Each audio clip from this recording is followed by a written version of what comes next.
Thanks for listening to English Go Podcast. If you'd like to listen without adverts, read episode transcripts, or listen to extra bonus episodes, please check the description for more details.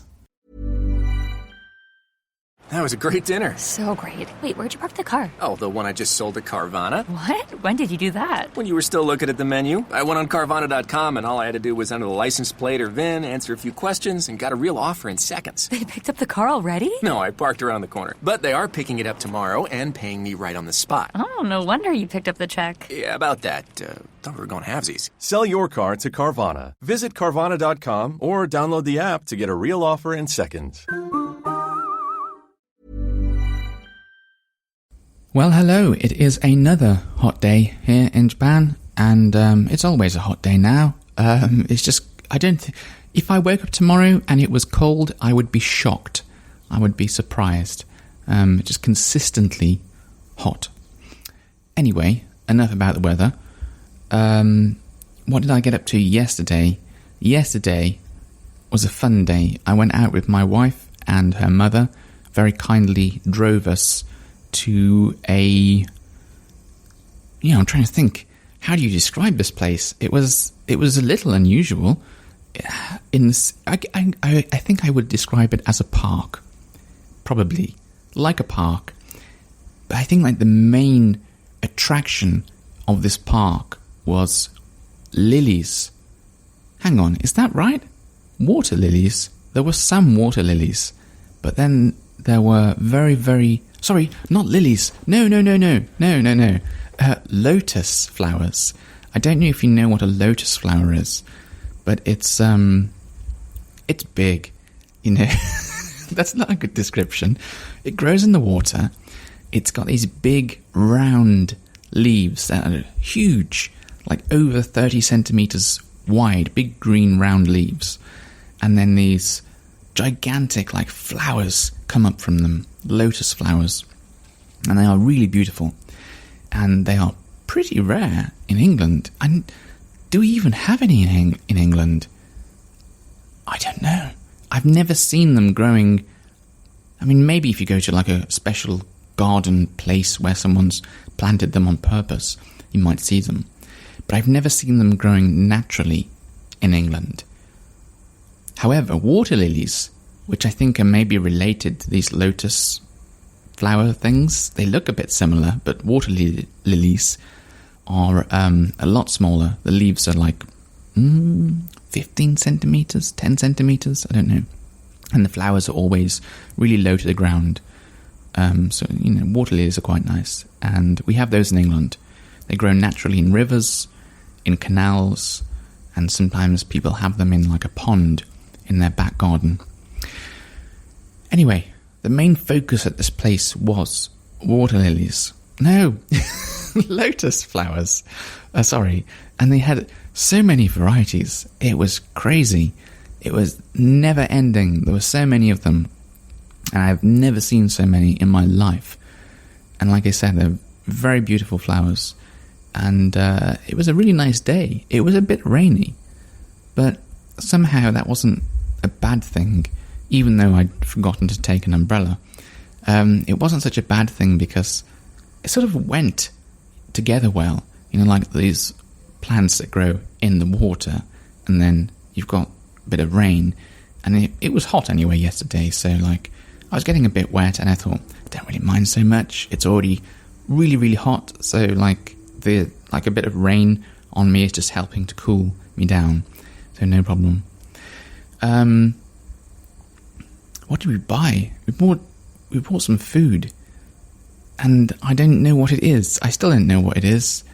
It was like a croquet potato-y thing, but made from something, I think, that wasn't potato. I don't know what it was, but it was nice. We also went round this, like they had this gallery there, and I don't know what it was, almost like a museum, but like a museum about lotus flowers. And it was pretty good, to be honest. It was very well done. And I'm sure if I could have spent ages in there trying to read the Japanese, because reading Japanese for me is still a very slow process, then I would have really enjoyed spending a lot of time in there and trying to get all this information. But I didn't have that much time, so I just had to sort of move around it and just try and read a bit here and there. But anyway, yeah, very good, very interesting. And in this place, they also had this like large tower, and you could you could take a lift to the top of the tower, and from there you could see like some art that had been created in a rice field, and I'm not 100% sure how they managed to get the different colours. So there seemed to be like 3 main colours that were used to produce this art, and there was just your standard green, which is, just regular green rice plants, I guess. There was a black colour. I don't know what that was. Is there like a black rice plant? I don't know. And then there was like a yellowish one as well. So using these 3 colours, they were able to create this like really detailed artwork. It's very impressive. Yeah, I think I will put a picture of it on my Instagram account if I haven't already, so you can see what I'm talking about. Anyway, after that, I spotted that they were selling cider. What was it now? What kind of cider? It was Lotus cider. And I thought, wow, imagine brewing cider from Lotus, because cider is an alcoholic drink in the UK, and it's made from apples, fermented apples. So you brew it. I guess brewing is the right word. Brew it from apples, or ferment it from apples. I don't know. One of those words is correct. Anyway, so I thought, imagine making cider from lotus plant somehow. That's going to taste really weird. And it did. It did taste a little weird. It tasted a bit like jasmine tea, that kind of flavour.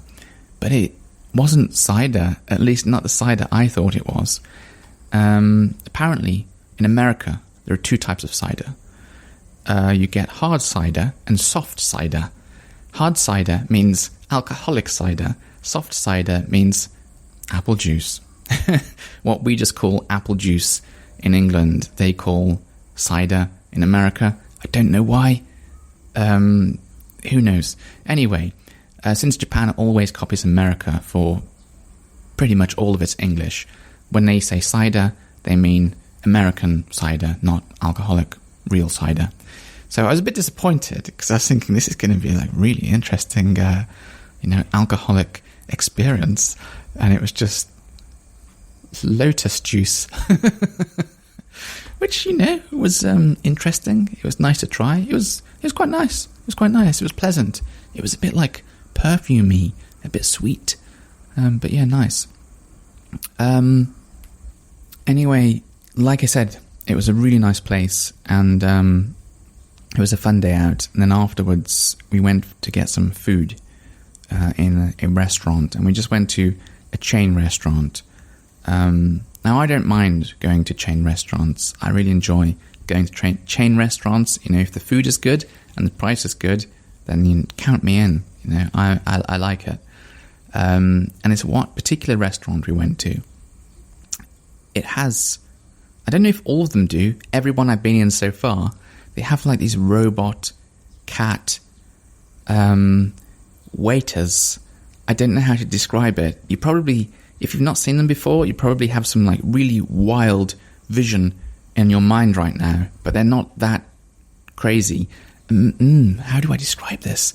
Imagine a rubbish bin, right? So, but it's quite tall, like almost human height, and it's got lots of holes in it, like slots, and then you can put trays in these slots.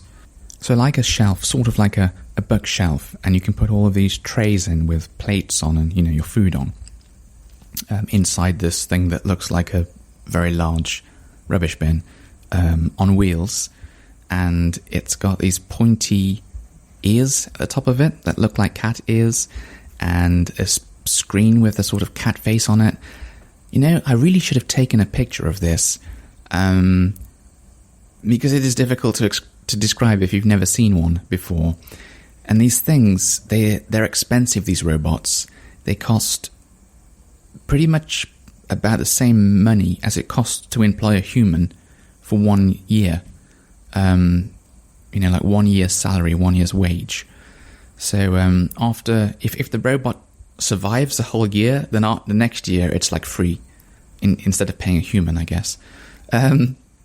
Anyway, they're quite unique, but for some reason, and I don't understand why, every time they move, they play music.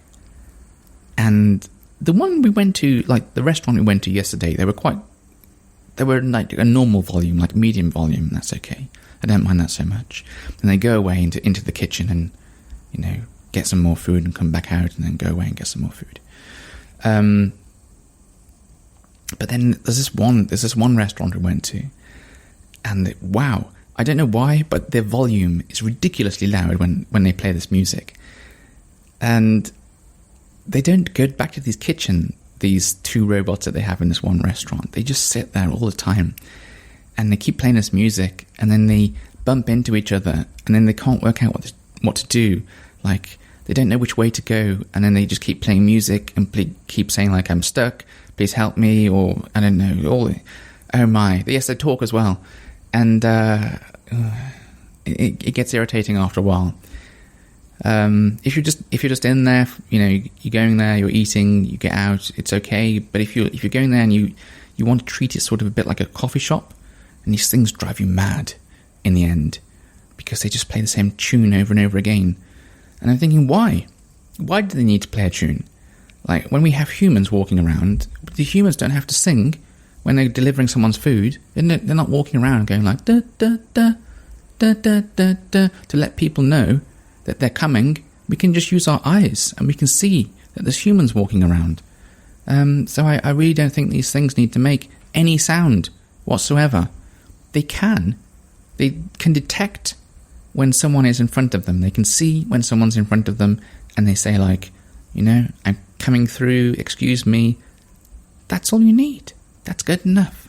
But no, for some reason they always play this stupid music that really, really gets on your nerves when you've been sitting there for a while. But yeah. I don't know whose idea it was to make them play music, but apart from that, I quite like them. They're interesting, they're fun. They're sort of a bit cat-shaped, but at the same time, I sort of feel sorry for the person whose job it must have replaced these, these robots. Who, I don't know why don't we have these in England? I don't know. I don't think they'd be terribly popular, to be honest. Or maybe they would be popular. Maybe people would like the novelty, the sort of uniqueness of them and find that interesting. But I'm sure there's quite a lot of people who would just think, I don't want to be served by a robot. I want to be served by a human. That's what I'm paying for to be in this restaurant, but I don't know. I can't decide if it's a good thing or a bad thing. I suppose it's inevitable, which means it's not something you can stop happening. It's inevitable change, isn't it? As more and more jobs are being taken over by robots. And now we're on the brink of an AI uprising, a future with lots of jobs potentially being either replaced or assisted by AI. But that is a completely different topic. How on earth did I end up talking about jobs and AI when I was supposed to be talking about a nice visit to a Lotus flower park? But who knows? That's where this podcast sometimes goes, the direction it sometimes goes in. Anyway, I hope you have enjoyed listening to it, and I look forward to speaking to you again soon. Bye-bye. Hey, sweetie, what do you think of our new car from Carvana? Think it can handle our busy family? Well, we have 7 days to see. First, we can take the scenic route to the beach and stargaze through the moonroof. We'll see if your drums fit in the trunk. Then we can pick up Mommy's friends and check out that legroom. And we should really visit Grandma. She's getting up there. That's like a whole lifetime in 7 days. And like one busy family. With our 7-day money-back guarantee, you can confidently shop for cars 100% online. Visit Carvana.com for all terms and conditions. We'll drive you happy at Carvana. Change the way you write with Grammarly Go, a product that offers personalized generative AI communication assistance. Grammarly Go is your AI partner helping you ideate, compose, rewrite, and reply thoughtfully. Go to Grammarly.com/go to learn more. That's Grammarly.com/go. When it comes to work, communication is key, even if you don't have a writing job. Sounding unconfident, indecisive, or passive-aggressive can hold you back professionally and hurt your team's productivity. Grammarly Premium's advanced tone suggestions make sure you're always sending the right message. Sound clear and confident in your writing and automatically replace negative-leaning language with solution-focused alternatives. With Grammarly's help, you can build stronger relationships at work, be constructive in the face of challenges, and help your team get things done. Grammarly works where you do, so your team's projects get done before the deadline. And with features like comprehensive spelling, grammar, and clarity-focused sentence rewrites, Grammarly helps keep your writing efficient and mistake-free. The right tone can move any project forward. Get it just right with Grammarly. Go to Grammarly.com/podcast to sign up for free. Then get 20% off when you upgrade to premium. That's 20% off at Grammarly.com/podcast.